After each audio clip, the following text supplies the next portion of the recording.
دوڑتا چلا آتا ہے، اور اسی نے سورج اور چاند اور ستاروں کو پیدا کیا، سب اس کے حکم کے مطابق کام میں لگے ہوئے ہیں۔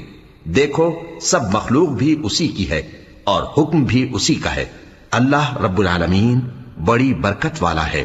لوگوں اپنے پروردگار سے عاجزی سے اور چپکے چپکے دعائیں مانگا کرو، وہ حد سے بڑھنے والوں کو دوست نہیں رکھتا، اور ملک میں اصلاح کے بعد خرابی نہ کرنا، اور اللہ سے خوف رکھتے ہوئے اور امید رکھ کر دعائیں مانگتے رہنا۔ کچھ شک نہیں کہ اللہ کی رحمت نیکی کرنے والوں سے قریب ہے، اور وہی تو ہے جو اپنی رحمت یعنی بارش سے پہلے ہواؤں کو خوشخبری بنا کر بھیجتا ہے، یہاں تک کہ جب وہ بھاری بھاری بادلوں کو اٹھا لاتی ہے تو ہم اس کو ایک مری ہوئی بستی کی طرف ہانک دیتے ہیں، پھر بادل سے بارش برساتے ہیں، پھر بارش سے ہر طرح کے پھل پیدا کرتے ہیں۔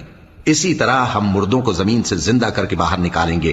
یہ آیات اس لیے بیان کی جاتی ہیں تاکہ تم نصیحت حاصل کرو۔